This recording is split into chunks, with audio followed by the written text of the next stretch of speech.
മതി. ഓക്കെ. കർത്താവിന്റെ നാമം ഒരു പ്രാവശ്യം മഹത്വപ്പെടട്ടെ. ഈ രാത്രി കർത്താവിന്റെ ദാസൻ pastor Biju Philip Bahrain church of God full ഗോസ്പലിന്റെ ശുശ്രൂഷനായിരിക്കുന്നു. തന്റെ കുടുംബത്തോടും തന്നോടുള്ള സ്നേഹത്തെ ഞാൻ ഈ രാത്രി സമയത്ത് ഓർപ്പിക്കുന്നു. കർത്താവ് ദാസൻ ഓർപ്പിച്ചതുപോലെ എൻ്റെ പേര് മോബി തോമസ്. സാക്കേത്ത് ദൈവസഭയുടെ ബന്ധത്തിൽ, അതുപോലെ തന്നെ ഗുഡ്ഗാവ് ദൈവസഭയുടെ ബന്ധത്തിൽ ഇപ്പോൾ ശുശ്രൂഷയുടെ ബന്ധത്തിലായിരിക്കുന്നു. നിങ്ങളുമായി ബ്രദർ സ്റ്റാൻലി ടൈറ്റസ് മുഖാന്തരം കേൾക്കാനും അറിയാനും സാധിച്ചിട്ടുണ്ടെന്നാൽ ഇങ്ങനെ ഒരു രാത്രി കർത്താവിന് ഒരു പ്ലാനും പദ്ധതി ഉള്ളതുകൊണ്ട് ഞാൻ ദൈവത്തെ ഒരു പ്രാവശ്യം കൂടെ സ്തോത്രം ചെയ്യുന്നു. എൻ്റെ ഓർമ്മ ശരിയാണെങ്കിൽ പണ്ട് സാക്കേ ചർച്ചിൽ ആരാധിച്ചിട്ടുള്ള ബ്രദർ അനീഷ് ആണെന്ന് എൻ്റെ ഓർമ്മ, എനിക്ക് കറക്റ്റായിട്ട് ഓർമ്മ കിട്ടുന്നില്ല. ഒരുപക്ഷെ ബ്രദർ അനീഷ് ആയിരിക്കാം. അദ്ദേഹത്തോടുള്ള സ്നേഹത്തെയും കൂടെ ഞാൻ ഈ സമയത്ത് ഓർപ്പിക്കുന്നത് പോലെ നമ്മുടെ ചർച്ചിൽ നിന്ന് ജോയിൻ ചെയ്തിട്ടുള്ള ഫാമിലിയിലെ മെമ്പേഴ്സ് ഉണ്ട്. ഇവരെല്ലാവരെയും ഞാൻ കർത്താവിന്റെ നാമത്തിൽ ഒരു പ്രാവശ്യം കൂടെ സ്നേഹത്തെയും വന്ദനത്തെയും ഈ രാത്രി സമയത്ത് ഓർപ്പിക്കുന്നു. നിങ്ങൾ ഈ രാത്രി പ്രാർത്ഥനയോടും വിശേഷാൽ ഉപവാസത്തോടും കൂടി രാത്രി ആയിരിക്കുന്നല്ലോ. ദൈവം നിങ്ങളുടെ പ്രാർത്ഥനയുടെ മധ്യയും നിങ്ങളുടെ ആത്മാർത്ഥമായ ഉപവാസത്തിന്റെ നടുവിലും ദൈവം നിങ്ങളെ ബലപ്പെടുത്തട്ടെ. ദൈവത്തിന്റെ ശബ്ദം നിങ്ങളെ കേൾപ്പിക്കട്ടെ. നമ്മൾ ഒരുമിച്ച് കർത്താവിൽ നിന്ന് ദൈവശബ്ദം കേൾക്കാനായിട്ട് ദൈവം നമ്മെ സഹായിക്കട്ടെ എന്ന് ഞാൻ ദൈവസന്നിധിയിൽ പ്രാർത്ഥിക്കുന്നു.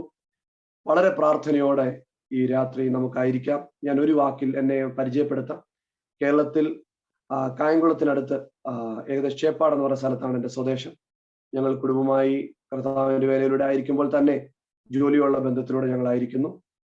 കർത്താവ് ഞങ്ങൾക്ക് തരുന്ന സാവകാശം അനുസരിച്ച് ശുശ്രൂഷ ചെയ്യാനൊക്കെയുള്ള ഒരു അനുഗ്രഹം ദൈവം ഞങ്ങൾക്ക് ഈ പട്ടണത്തിൽ നൽകിയിട്ടുണ്ട്. നിങ്ങൾ ഓർക്കുമ്പോഴും സാക്കേത് അതുപോലെ ഗുഡ്ഗാവ് ദൈവസഭയെ നിങ്ങൾ ഓർക്കണമേ, പ്രാർത്ഥിക്കണമേ എന്ന് ഞങ്ങൾ ഇത്തരണത്തിൽ ഓർപ്പിക്കുന്നു. ദൈവം നമ്മെ എല്ലാവരെയും സഹായിക്കട്ടെ. ഈ രാത്രി ഒട്ടും സമയം കളയാതെ തിരുവചനത്തിലേക്ക് നമുക്ക് പ്രവേശിക്കാം. എൻ്റെ ടൈം നിങ്ങൾ എനിക്ക് ചാറ്റ് ബോക്സിൽ ഒന്ന് ഇട്ട് തന്നാൽ മതി. ആ സമയത്തിനൊട്ടും മുൻപോട്ട് പോകാതെ എനിക്ക് കാര്യങ്ങൾ വൈൻഡപ്പ് ചെയ്യാനായിട്ട് സാധിക്കും. നമുക്ക് ഈ രാത്രിയിലത്തെ ദൈവവചന ചിന്തയ്ക്കായിട്ട് ഒരു വാക്യം വായിക്കാനായിട്ട് ആഗ്രഹിക്കുന്നു. എന്നെ ഒരാൾ വായനയ്ക്കായിട്ട് സഹായിക്കണം. പ്രാരംഭവാക്യം ഞാൻ വായിക്കാം. റോമലേഖനം 8-ാമത്തെ അധ്യായത്തിന്റെ 29-ാമത്തെ വാക്യം ഈ രാത്രി നിങ്ങളുടെ ദൈവസഭയോടുള്ള ബന്ധത്തിൽ ദൈവവചനത്തോടുള്ള ബന്ധത്തിൽ സംസാരിക്കാനായിട്ട് ഞാൻ കർത്താവിൽ ആഗ്രഹിക്കുന്നു. റോമലേഖനം 8-ാം അധ്യായത്തിന്റെ 29-ാമത്തെ വാക്യത്തിൽ ഇങ്ങനെ എഴുതിയിരിക്കുന്നു: അവൻ മുന്നറിഞ്ഞവരെ തന്റെ പുത്രൻ അനേകം സഹോദരന്മാരിൽ ആദ്യജാതനാകേണ്ടതിന് അവന്റെ സ്വരൂപത്തോട് അനുരൂപനാകുവാൻ മുൻ നിയമിച്ചിരിക്കുന്നു. നമുക്ക് വളരെ കേട്ടിട്ടുള്ള, നാം വളരെ പരിചയസമ്പന്നമായ ഒരു വാക്യമാണ് റോമാലേഖനം 8-ാം അധ്യായത്തിന്റെ 29-ാമത്തെ വാക്യം. ഫാസ്റ്റിംഗ് പ്രയറോടുള്ള ബന്ധത്തിൽ നമ്മൾ ആയിരിക്കുമ്പോൾ, നാം എല്ലാവരും, ഞങ്ങൾ ഉൾപ്പെടെ ഇതുപോലെ ഫാസ്റ്റിംഗ് പ്രയർ ആയിരിക്കുമ്പോൾ നാം ഒരു ദൈവശബ്ദം നാം പ്രതീക്ഷിച്ചും നാം ദൈവത്തിന്റെ ശബ്ദത്തിനായിട്ട് കാതോർത്തു ഇരിക്കുകയാണ്. പ്രത്യേകിച്ച് നിങ്ങൾ ഇന്ന് 2-ാമത്തെ രാത്രി നിങ്ങളായിരിക്കുന്നല്ലോ. ഞാൻ നിശ്ചയമായിട്ട് വിശ്വസിക്കുന്നു ദൈവം ഈ രാത്രി നമ്മെ ബലപ്പെടുത്തും. ദൈവം നിങ്ങളോടുള്ള ആലോചനകളെ ദൈവം ഈ രാത്രി അറിയിക്കും. സൂമിന്റെ പ്ലാറ്റ്ഫോം ആയതുകൊണ്ട് നമുക്ക് ചില പരിമിതികളുണ്ട്. കർത്താവിന്റെ ദാസൻ ഓർപ്പിച്ചതുപോലെ ചർച്ചിലല്ലാതിരിക്കുന്ന എല്ലാവരും നിങ്ങൾ വീഡിയോ ഓൺ ചെയ്യുകയാണെങ്കിൽ നിങ്ങളെ കാണാനും നിങ്ങളുടെ അറ്റൻഷൻ നഷ്ടപ്പെടാതിരുന്ന് നമുക്ക് ദൈവവചനം കേൾക്കാനായിട്ട് സാധിക്കും. നമ്മൾ വളരെ പ്രാർത്ഥനയോടെ ദൈവസന്നിധിയിലായിരുന്നാട്ടെ. പ്രാർത്ഥന ഏറ്റവും പ്രധാനപ്പെട്ട ഒരു കാര്യമാണ്. 29-ാമത്തെ വാക്യം, റോമാലേഖനം 8-ാം അധ്യായത്തിന്റെ 29-ാമത്തെ വാക്യത്തെ നാം ഈ രാത്രി ചിന്തിക്കുമ്പോൾ യേശു ക്രിസ്തുവിന്റെ ജീവിതത്തിന്റെ ഒരു രഹസ്യം, അല്ലെങ്കിൽ യേശുവിന്റെ ജീവിതം ഇത്രയും സക്സസ്ഫുൾ ആയി തീർന്നത് എന്താണ്? കുറച്ചുകൂടെ ലളിതമായിട്ട് പറഞ്ഞാൽ, വിജയകരമായ ഒരു ജീവിതം നയിക്കാൻ യേശു ക്രിസ്തു ഈ ഭൂമിയിലായിരുന്നപ്പോൾ എങ്ങനെ സാധിച്ചു എന്ന് നാം ചുരുക്ക നിമിഷം കൊണ്ട് മനസ്സിലാക്കാനും പഠിക്കാനും വേണ്ടി നാം ആഗ്രഹിക്കുകയാണ്. റോമാലേഖനം 8-ന്റെ 29-ൽ വായിച്ചിരിക്കുന്ന വാക്യം ഇങ്ങനെയായിരുന്നു: അവൻ മുന്നറിഞ്ഞവരെ തന്റെ പുത്രൻ അനേകം സഹോദരന്മാരിൽ ആദ്യജാതനാകേണ്ടതിന് അവന്റെ സ്വരൂപത്തോട് അനുരൂപരാകുവാൻ ദൈവം നമ്മെ എന്ത് ചെയ്തിരിക്കുന്നു? മുൻ നിയമിച്ചിരിക്കുന്നു എന്ന് ദൈവത്തിന്റെ വചനത്തിൽ കാണുന്നു. ഉപവാസത്തോടായിരിക്കും നിങ്ങളോട് ഞാനൊരു കാര്യം പറയട്ടെ. നമ്മുടെ കാര്യങ്ങൾക്ക് അല്പം വൈകിയാലും കാര്യങ്ങൾക്ക് അല്പം താമസം ഉണ്ടായാലും നാം ഒരു കാര്യം പ്രാരംഭ നിമിഷത്തിൽ ഉറപ്പുവരുത്തേണ്ടതുണ്ട്: നിങ്ങളുടെ ഡെസ്റ്റിനേഷനിൽ നിന്ന് നിങ്ങൾ മാറുന്നില്ല എന്ന് നിങ്ങൾക്കൊരു ഉറപ്പായിട്ട് നിങ്ങൾ വരുത്തിയിരിക്കേണ്ട ആവശ്യമുണ്ട്. എനിക്കറിയാം നാം എല്ലാവരും വളരെ പ്രാർത്ഥനയോടും വ്യത്യസ്ത വിഷയങ്ങളോട്, വിശേഷിച്ച് സിസ്റ്റർ വിഷയം നിങ്ങൾ പ്രയറിൽ പറയുന്നത് ഞാൻ കേട്ടു. പ്രിയ സിസ്റ്റർ രോഗത്തോടുള്ള ബന്ധത്തിലായിരിക്കും. നമുക്ക് ഒരുമിച്ച് പ്രാർത്ഥിക്കാം.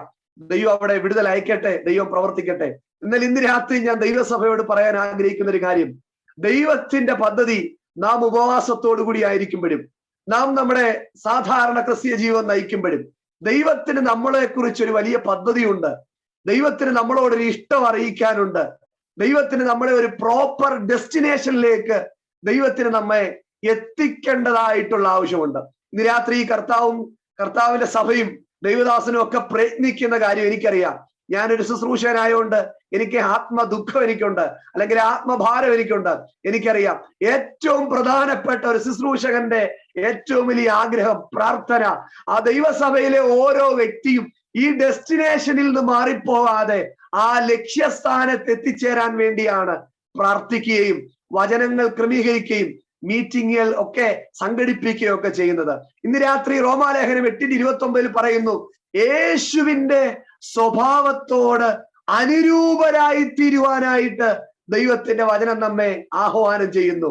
ഞാൻ പ്രാരംഭത്തിൽ നിങ്ങളെ ഒന്ന് ഓർപ്പിച്ചോട്ടെ, നിങ്ങളുടെ ഹൃദയത്തിന്റെ ആഗ്രഹം ദൈവത്തിന്റെ സ്വഭാവത്തോട് അനുരൂപരാകുന്നതാണെങ്കിൽ, നിങ്ങളുടെ താല്പര്യം ദൈവത്തിന്റെ സ്വഭാവത്തോട് അനുരൂപരായി തീരാനാണെങ്കിൽ, ഞാൻ ഒരു കാര്യം നിങ്ങൾക്ക് ഒരു ഉറപ്പ് വരുത്താം, നിങ്ങളുടെ ജീവിതം ഒരു വിജയകരമായ ജീവിതമായി തീരും. നിങ്ങളായിരിക്കുന്ന ആ പട്ടണത്തിൽ നിങ്ങൾ വ്യത്യസ്ത വിഷയങ്ങൾക്കിടയിൽ ഞെരുങ്ങുന്നവരായിരിക്കാം. നിങ്ങൾ ബുദ്ധിമുട്ട് അനുഭവിക്കുന്നുണ്ടായിരിക്കാം, വേദന അനുഭവിക്കുന്നുണ്ടായിരിക്കാം, വിഷമം ആരോടും ഷെയർ ചെയ്യാൻ കഴിയാത്ത വിഷയത്തിലായിരിക്കാം. ഞാൻ ഒരു വിഷയം ഈ രാത്രി പറയട്ടെ, നമ്മുടെ എല്ലാവരുടെയും വിഷയത്തിന് ഒറ്റ പരിഹാരം, ഒരേ ഒരു പരിഹാരം, അത് മറ്റൊന്നുമല്ല, അത് യേശുവാണെന്ന് ഞാൻ ഈ പ്രാരംഭ നിമിഷത്തിൽ ഓർപ്പിക്കുന്നു. നിങ്ങൾ കർത്താവിന്റെ സ്വഭാവത്തിലേക്ക് അനുരൂപരാകുവാനായിട്ട് ഡിസിഷൻ എടുത്താൽ, ആ തീരുമാനത്തിലേക്ക് നിങ്ങൾ മുമ്പോട്ട് പോവുകയാണെങ്കിൽ, എങ്കിൽ മാത്രമേ നമ്മുടെ ജീവിതത്തിന് അർത്ഥവത്തായ ഒരു ജീവൻ നമുക്ക് നയിക്കാൻ പറ്റത്തുള്ളൂ. സാധാരണയായിട്ട് നമ്മുടെ കാര്യങ്ങൾ നടന്നു പോകുന്നത് കൊണ്ടോ, അല്ലെങ്കിൽ കാര്യങ്ങൾ ഇടതടവില്ലാതെ ലഭിക്കുന്നത് കൊണ്ടോ നമുക്ക് സുരക്ഷിതരായിരിക്കണമെന്നോ, അല്ലെങ്കിൽ നാം സന്തോഷകരമായ ഒരു ജീവിതം അനുഭവിക്കണമെന്നും നിർബന്ധമില്ല. പക്ഷെ നമുക്ക് വിജയകരവും സന്തോഷകരമായ ഒരു ജീവിതം അനുഭവിക്കാൻ സാധിക്കുന്നത് നാം യേശുവിന്റെ സ്വഭാവത്തേക്ക് അനുരൂപരാകുന്നതിനോടുള്ള ബന്ധത്തിലാണ്. അതുകൊണ്ട് ഈ പ്രാരംഭ നിമിഷത്തിൽ ഞാൻ പറയുന്നു, we must like Jesus Christ. നാം യേശുവിനെ പോലെ, യേശു ക്രിസ്തുവിനെ പോലെ ആയിത്തീരാനായിട്ട് ഒരു പ്രാർത്ഥനയിലാണ് നിങ്ങൾ ഈ രാത്രി ആയിരിക്കുന്നെങ്കിൽ, എനിക്ക് നിങ്ങളോട് ദൈവവചനം പറയാൻ അധികം സന്തോഷമുണ്ടെന്ന് ഇന്ന് രാത്രി ഞാൻ നിങ്ങളെ ഓർപ്പിക്കുകയാണ്. ദൈവത്തിന്റെ വലിയൊരു ഉദ്ദേശം, പിതാവാം ദൈവത്തിന്റെ വലിയൊരു പദ്ധതി, ദൈവത്തിന്റെ വലിയൊരു ഇഷ്ടം അവന്റെ പുത്രനായ ക്രിസ്തുവിനെ പോലെ നമ്മെ ആക്കി തീർക്കുക എന്നുള്ളതാണ്. നമ്മുടെ മീറ്റിങ്ങുകളായിക്കോട്ടെ, ഫാസ്റ്റിംഗ് പ്രയർ ആയിക്കോട്ടെ, നമ്മുടെ സഭാരാധന ആയിക്കോട്ടെ, രഹസ്യ പരസ്യമായ മറ്റ് പല വിഷയങ്ങളായിരിക്കോട്ടെ, അതിന്റെ ഒക്കെ നടുവിൽ ദൈവത്തിന്റെ സ്വപ്നം, ദൈവത്തിന്റെ ഇഷ്ടം, ദൈവത്തിന്റെ ഉദ്ദേശം നമ്മെ ആ പ്രോപ്പർ ഡെസ്റ്റിനേഷനിലേക്ക് കൊണ്ടുപോവുക എന്നതാണ്. ആ ഡെസ്റ്റിനേഷനെ വ്യക്തികൾ വ്യത്യസ്തമായിട്ട് പഠിപ്പിക്കുന്നുണ്ട്, അല്ലെങ്കിൽ ആ എത്തിച്ചേരേണ്ട സ്ഥലത്തെ വ്യത്യസ്തമായിട്ട് പഠിപ്പിക്കുന്നുണ്ട്. പക്ഷേ ഒരു കാര്യം നമ്മൾ മനസ്സിലാക്കണം, നമ്മൾക്കുള്ള യഥാർത്ഥ ഡെസ്റ്റിനേഷൻ യേശുവിനെ പോലെ നാം ആയിത്തീരുക എന്നുള്ളതാണ്. ഇന്ന് രാത്രി പ്രാരംഭ നിമിഷത്തിൽ നാം മീറ്റിംഗിലേക്ക് പ്രവേശിക്കുകയാണല്ലോ. നിങ്ങൾക്കൊന്ന് ഹൃദയത്തിൽ പ്രാർത്ഥനയോടെ ആയിരിക്കാൻ പറ്റുന്ന, കർത്താവേ, ഞാൻ 100 വിഷയവുമായിട്ടാണ് ഈ ഫാസ്റ്റിംഗ് പ്രയറിലായിരിക്കുന്നത്, ഞാൻ ഒത്തിരി പ്രതികൂല സാഹചര്യത്തിലാണ് ഇതിന്റെ ഉള്ളിലായിരിക്കുന്നത്. പക്ഷെ എന്റെ ഹൃദയത്തിന്റെ ഉള്ളിൽ ഞാനൊരു പ്രാർത്ഥനയോടെ ആരംഭിക്കുന്നു. എന്റെ ഈ ക്രിസ്തീയ ജീവിതത്തിന്റെ ഒടുവിൽ യേശുവിന്റെ സർവ്വപൂർണതയിലേക്ക്, മുഴു തേജസ്സിലേക്ക് എത്തിപ്പെടുവാൻ ദൈവം എന്നെ സഹായിക്കണമേ. ലളിതമായിട്ട് വേണേ ഞാൻ പറയാം, ഒരു മനുഷ്യൻ ഈ ഭൂമിയിൽ എത്രത്തോളം ഒരു പെർഫെക്റ്റ് ലൈഫ് നയിക്കാൻ കഴിയുമോ അതെന്നെ ആക്കി തീർക്കണമേ എന്ന് നമുക്ക് ഈ പ്രാരംഭ നിമിഷത്തിൽ ദൈവസന്നിധി പ്രാർത്ഥിക്കാം. അനുഗ്രഹിക്കപ്പെട്ടൊരു പ്രാർത്ഥനാ സമർപ്പണത്തോടെ നമുക്ക് ദൈവവചനം പഠിക്കാനായിട്ട് ആഗ്രഹിക്കുന്നു. ദൈവത്തിന്റെ വചനത്തെ നമ്മൾ കണ്ടല്ലോ, യേശുവിന്റെ സ്വഭാവത്തിലേക്ക് നാം അനുരൂപരായി തീരേണ്ട ആവശ്യമുണ്ട്. നാം ഒരു വലിയ യാത്രയിലാണെന്ന് നമ്മൾ ഒരിക്കലും മറന്നു പോരുത്. നമ്മളൊക്കെ, പ്രത്യേകിച്ച് നമ്മളൊക്കെ കേരളത്തിൽ നിന്നായതുകൊണ്ട്, കേരളത്തിൽ ഞങ്ങളൊക്കെ നോർത്ത് ഇന്ത്യയിലൊക്കെ യാത്ര ചെയ്ത് വരുമ്പോൾ കേരളത്തിൽ നിന്ന് ട്രെയിൻ യാത്ര ചെയ്താണ് നോർത്ത് ഇന്ത്യയിലേക്ക് യാത്ര ചെയ്തെത്തുന്നത്. നമുക്കൊരു ഡെസ്റ്റിനേഷൻ, ഞങ്ങൾ അവിടെ നിന്ന് കയറുമ്പോൾ തന്നെ ടിക്കറ്റ് എടുക്കുമ്പോൾ നമ്മളൊരു ഡെസ്റ്റിനേഷൻ എടുക്കുന്നുണ്ട്. അത് ന്യൂഡൽഹി ആയിരിക്കാം. ഞങ്ങളുടെ മിക്കവരുടെയും ഡെസ്റ്റിനേഷൻ ആയിട്ട് ഞങ്ങൾ നാട്ടിൽ നിന്ന് ടിക്കറ്റ് എടുക്കുമ്പോൾ അത് ന്യൂഡൽഹി ആയിരിക്കാം. പക്ഷേ ഞങ്ങൾ ശ്രദ്ധിച്ചിട്ടുള്ളൊരു കാര്യം, അല്ലെ മനസ്സിലാക്കിയിട്ടുള്ള കാര്യം, ഈ യാത്രാ ഡെസ്റ്റിനേഷനിലേക്ക് വരുന്നതിന് വഴിയിൽ ഈ ട്രെയിൻ ഒത്തിരി സ്റ്റേഷനുകളിൽ നിർത്തിയും ഹോൾഡ് ചെയ്തൊക്കെയാണ്, പതുക്കെയാണ് പല മണിക്കൂറുകൾ കൊണ്ട്, പല ദിവസങ്ങൾ കൊണ്ട് ഈ പട്ടണത്തിലേക്ക് എത്തിച്ചേരുന്നത്. പലരെയും ഞാൻ ഈ യാത്രയിൽ ശ്രദ്ധിച്ചിട്ടുണ്ട്. ചിലര് സാധനം മേടിക്കാൻ വേണ്ടി സ്റ്റേഷനിലേക്ക് ഇറങ്ങും, ചിലര് മറ്റു വ്യത്യസ്ത ആവശ്യങ്ങൾക്ക് വേണ്ടി ഈ സ്റ്റേഷനിലേക്ക് ഇറങ്ങുമ്പോൾ, ട്രെയിനിൽ നിന്ന് പുറത്തിറങ്ങുമ്പോൾ, ട്രെയിൻ എടുത്തതിന് ശേഷം ഇതിന്റെ പുറയിൽ ഓടി വരുന്ന അനേകരെ ഞാൻ ശ്രദ്ധിച്ചിട്ടുണ്ട്. അനേകർക്ക് ഈ ട്രെയിൻ എന്ത് ചെയ്തിട്ടുണ്ട്, മിസ്സായിട്ടുള്ളതായിട്ട് ഞാൻ കണ്ടിട്ടുണ്ട്.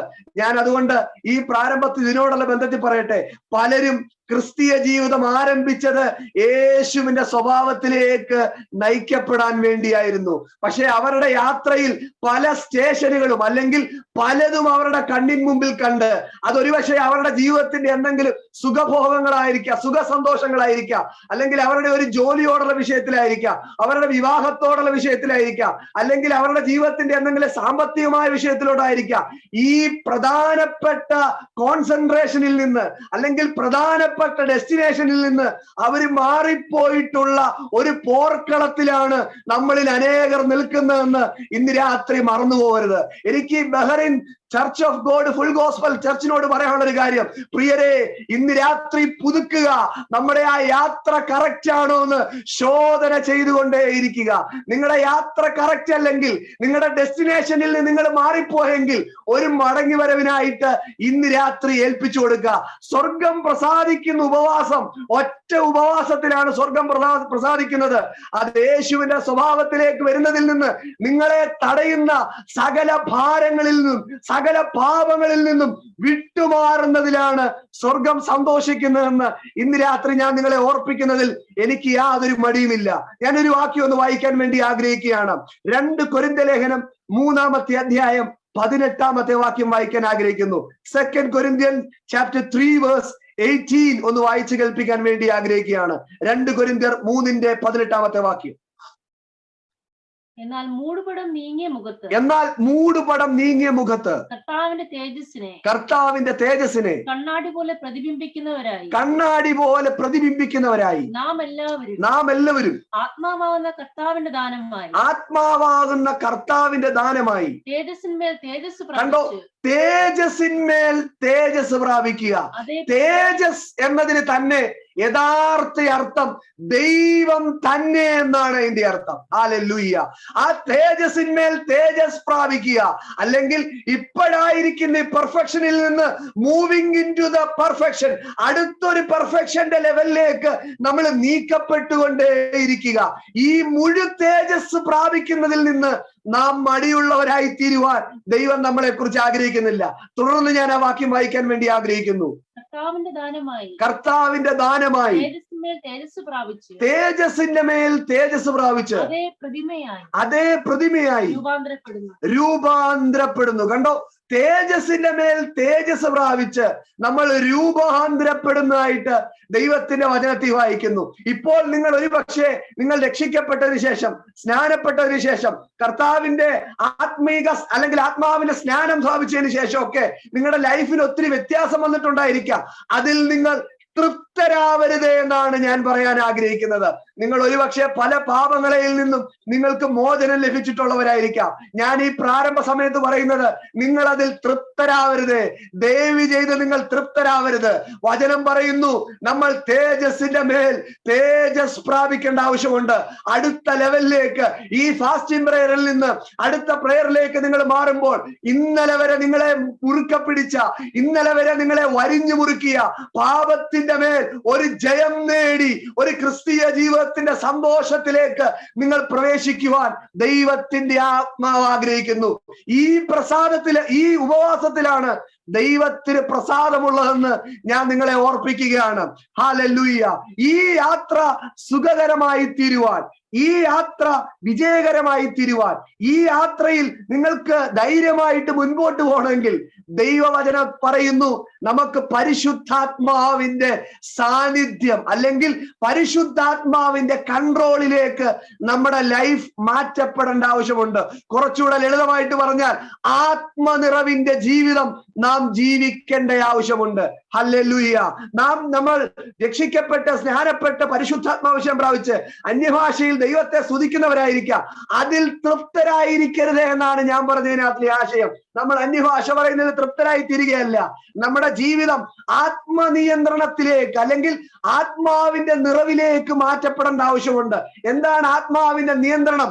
നമ്മുടെ ലൈഫിനെ ദൈവത്തിന്റെ ആത്മാവിന്റെ കൺട്രോളിലേക്ക് മാറ്റപ്പെടുന്ന ഒരു ലൈഫ് ഉണ്ടെന്ന് ഞാനും നിങ്ങളും വിശ്വസിക്കുന്ന വേദപുസ്തകം നമുക്ക് പ്രോമിസ് ചെയ്യുന്നു. പ്രിയരെ, ദൈവത്തിന്റെ വചനം നമുക്ക് അങ്ങനെ ഒരു വാഗ്ദത്തം തരുന്നെങ്കിൽ അതിനെ ഇന്ന് രാത്രി ശിരസാൽ വഹിച്ച് സ്വീകരിക്കാൻ തയ്യാറാണെങ്കിൽ ആ ഒരു ലൈഫിലേക്ക് ദൈവം നമ്മളെ നീക്കുകയാണ് ചെയ്യുന്നത്. എന്നാൽ ഒരു കാര്യം ശ്രദ്ധിക്കുക, പരിശുദ്ധാത്മാവില്ലാതെ ഒരു വിജയകരമായ ക്രിസ്തീയ ജീവിതം സാധ്യമല്ല എന്ന് നമ്മൾ മനസ്സിലാക്കണം. ഹല്ലേലൂയ. ഒരു വിക്ടോറിയസ്, ഒരു വിജയകരമായ ക്രിസ്തീയ ജീവൻ നമുക്ക് സാധ്യമല്ല. നാം പറഞ്ഞല്ലോ, ഒരു ട്രെയിൻ യാത്രയെ കുറിച്ച് നമ്മൾ മുമ്പേ പറഞ്ഞല്ലോ, അതേ ട്രെയിനിന്റെ എഞ്ചിൻ വർക്ക് ചെയ്യുന്നില്ലെങ്കിൽ അല്ലെങ്കിൽ എഞ്ചിൻ പ്രോപ്പറായിട്ട് ഫങ്ഷൻ ചെയ്യുന്നില്ലെങ്കിൽ ആ ട്രെയിൻ ഒരു പടി പോലും മുൻപോട്ട് യാത്ര ചെയ്യാൻ കഴിയത്തില്ല. നമ്മുടെ ഡെസ്റ്റിനേഷൻ യേശുവിനെ പോലെ ആയിത്തീരാനാണ്, അതെനിക്ക് മനസ്സിലായി. പക്ഷേ ആത്മാവിന്റെ അഭിഷേകം അല്ലെങ്കിൽ ആത്മസ്നാനത്തിലേക്ക് നമ്മൾ വന്ന് ആത്മാവിന്റെ നിയോഗത്തിലേക്ക് മാറി ആത്മാവിന്റെ കൺട്രോളിലേക്ക് നമ്മൾ മാറ്റപ്പെടുന്നില്ലെങ്കിൽ ഇങ്ങനൊരു ലൈഫ് നമുക്കൊരിക്കലും സാധ്യമല്ല. അതുകൊണ്ട് നിങ്ങൾ വേറൊരു പട്ടണത്തിലായിരിക്കുന്നു, ഞങ്ങൾ വേറൊരു പട്ടണത്തിലായിട്ട് നമുക്ക് ഇന്ന് രാത്രി ഇങ്ങനൊരു പ്ലാറ്റ്ഫോമിൽ കൂടെ ദൈവത്തെ മഹത്വപ്പെടുത്താനായിട്ട് ദൈവം ഒരു സാവകാശം തരുന്നു. ഞാൻ ഒരു കാര്യം നിങ്ങളെ ഓർപ്പിക്കട്ടെ, നമുക്കൊരു പ്രാർത്ഥന ദൈവസന്നിധി വേണം. കർത്താവേ, ഞങ്ങളുടെ ഈ യാത്ര സുഖകരമായിട്ട് മുമ്പോട്ട് പോകുവാൻ, പ്രതികൂലങ്ങളെ അതിജീവിക്കാൻ, പ്രതിസന്ധികളെ അതിജീവിക്കാൻ പരിശുദ്ധാത്മാവിന്റെ ബലം ഞങ്ങളുടെ ഉള്ളിലേക്ക് ദൈവം പകരണമേ എന്ന് പ്രാർത്ഥിച്ചാട്ടെ. പാസ്റ്റർ, ദൈവസഭയെ, ഞാൻ പ്രാരംഭത്തിൽ ഒരു ആലോചന എന്ന രീതിയിൽ നിങ്ങളോട് പറയട്ടെ, നിങ്ങളുടെ ആഗ്രഹം ഇതാണെങ്കിൽ ആ പട്ടണത്തിൽ നിങ്ങൾ ഒരു ലജ്ജിതരായി നിങ്ങൾ തീരത്തില്ല, ആ പട്ടണത്തിൽ നിങ്ങൾ നിന്ദിതരായി തീരത്തില്ല, ആ പട്ടണത്തിൽ നിങ്ങൾ ഒറ്റപ്പെട്ടു പോകത്തില്ല. കാരണം നിങ്ങൾ ആഗ്രഹിക്കുന്ന ആഗ്രഹം ക്രിസ്തുവിന്റെ ആത്മാവിന്റെ നിറവിലേക്ക് കടന്നു വരാൻ വേണ്ടിയാണ്. അങ്ങനെയുള്ള നിങ്ങൾ പരാജിതരായി തീരാൻ ദൈവം ആഗ്രഹിക്കത്തില്ല. പക്ഷെ നമ്മൾ വേറെ പലതും ആഗ്രഹിച്ചിട്ട് ഒരുപക്ഷെ ലഭിക്കാതിരിക്കുമ്പോൾ നമുക്ക് ദുഃഖത്തിലേക്ക് നമ്മൾ പോയേക്കാം. എന്നാൽ ഞാൻ നിങ്ങളോട് പറയട്ടെ, വചനം പറയുന്നു, എന്നോട് ചോദിക്കുന്നവർക്ക് പരിശുദ്ധാത്മാവിനെ എത്രയധികം കൊടുക്കുന്നെന്ന് ദൈവത്തിന്റെ വചനത്തിൽ വായിക്കുന്നു. അപ്പൊ നമ്മൾ പറയാൻ ആഗ്രഹിച്ച് ഇത്രയേ ഉള്ളൂ, ഇങ്ങനെ യേശുവിന്റെ ലൈഫ് ആഗ്രഹിക്കുന്നെങ്കിൽ, ഇങ്ങനെ യേശുവിന്റെ സ്വഭാവത്തോടൊരു അനുരൂപരായി ഒരു ക്രിസ്തീയ ജീവൻ നമ്മൾ ആഗ്രഹിക്കുന്നെങ്കിൽ നമുക്ക് ഈ പരിശുദ്ധാത്മ സ്നാനം അത്യാവശ്യമാണ്. പരിശുദ്ധാത്മാവിന്റെ അമിത ബലം നമുക്ക് ആവശ്യമാണ്. യേശുക്രിസ്തു ഈ ഭൂമിയിലായിരുന്നപ്പോൾ ഇങ്ങനെ പെർഫെക്റ്റ് ലൈഫ് യേശുവിന് ഉണ്ടായിരുന്നെങ്കിൽ, അല്ലെങ്കിൽ ഇങ്ങനെ ഒരു പെർഫെക്റ്റ് ലൈഫിലേക്ക് നീങ്ങണമെങ്കിൽ കർത്താവിന്റെ ജീവിതത്തെ നാം ഒന്ന് ശ്രദ്ധിച്ചു നോക്കേണ്ട ആവശ്യമുണ്ട്. ഞാനൊരു വാക്യം ഒന്ന് വായിക്കാം. എബ്രായ ലേഖനം 12-ാം അധ്യായത്തിന്റെ 1-2 വാക്യങ്ങളോടൊന്ന് വായിക്കാൻ ആഗ്രഹിക്കുന്നു. Book of Hebrew chapter 12 versus 1 and 2. 12-ാം അധ്യായത്തിന്റെ 1-2 വാക്യങ്ങൾ വായിച്ചു കേൾപ്പിക്കാം. ആകയാൽ നാമും സാക്ഷികളുടെ ഇത്ര വലിയൊരു സമൂഹം നമുക്ക് ചുറ്റും നിൽക്കുന്നത് കൊണ്ട് സകല ഭാരവും മുറുകെ പറ്റുന്ന പാപവും വിട്ട് നമുക്ക് മുമ്പിൽ വെച്ചിരിക്കുന്ന ഓട്ടം സ്ഥിരതയോടെ ഓടുക. ഈ ഓട്ടം സ്ഥിരതയോടെ ഓടാനായിട്ട് പറയുന്നു. ഏതോട്ടമാ സ്ഥിരതയോടെ ഓടുന്ന? അടുത്ത വാക്യോടെ വായിക്കാം. വിശ്വാസത്തിന്റെ നായകനും പൂർത്തി വരുത്തുന്നവനുമായ യേശുവിനെ നോക്കുക. അപ്പൊ നമ്മുടെ ശ്രദ്ധ മുഴുവൻ എങ്ങോട്ട് കേന്ദ്രീകരിക്കാൻ വചനം പറയുന്നു? നമ്മുടെ ശ്രദ്ധ യേശുവിലേക്ക് കണ്ണുവെക്കാനായിട്ട് ദൈവത്തിന്റെ വചനം പറയുന്നു. ഒരു വാക്കും കൂടെ അതിനോട് ചേർന്ന് വായിക്കുകയാണ്. തന്റെ മുൻപിൽ വെച്ചിരിക്കുന്ന സന്തോഷമോർത്ത് അവൻ അപമാനം അലക്ഷ്യമാക്കി ക്രൂശിനെ സഹിക്കുകയും ദൈവസിംഹാസനത്തിന്റെ വലതുഭാഗത്തിരിക്കുകയും മതി. നമ്മളിവിടെ കാണുന്നു, യേശുവിലേക്ക് ശ്രദ്ധിച്ചു നോക്കുന്നു. പ്രിയരെ, നാം ഒരു വിശ്വസ്തമായ ക്രിസ്തീയ ജീവിതം ആഗ്രഹിക്കുന്നെങ്കിൽ, ഒരു സക്സസ്ഫുൾ ക്രിസ്ത്യൻ ലൈഫ് ആഗ്രഹിക്കുന്നെങ്കിൽ നമ്മുടെ ശ്രദ്ധ യേശുവിങ്കിലേക്കായി തീരാൻ ദൈവത്തിന്റെ വചനം പറയുന്നു. എന്താണ് ദൈവത്തിന്റെ വചനം നമ്മെ യേശുവിലേക്ക് ഫോക്കസ് ചെയ്യാൻ നമ്മളെ പ്രേരിപ്പിക്കുന്നത്? എന്താ കാരണം? യേശുക്രിസ്തു ഈ ഭൂമിയിലായിരുന്നപ്പോൾ 33.5 തിരുവയസ്സ് കർത്താവ് ഈ ഭൂമിയിൽ ജീവിച്ചിരുന്നു. 30 വയസ്സ് തന്റെ മാതാപിതാക്കൾക്ക് കീഴ്പ്പെട്ടു. 3.5 വർഷം കർത്താവ് ശുശ്രൂഷിച്ചു. ഇത്രയും വർഷം കർത്താവ് ഈ ഭൂമിയിലായിരുന്നപ്പോൾ ഒരു പെർഫെക്റ്റ് ലൈഫ് അല്ലെങ്കിൽ ഒരു എഫക്റ്റീവ് ആയിട്ടുള്ള ലൈഫ് യേശുവിന് ഈ ഭൂമിയിൽ എങ്ങനെ സാധിച്ചെന്ന് നാം ശ്രദ്ധിച്ചു നോക്കേണ്ട ആവശ്യമുണ്ട്.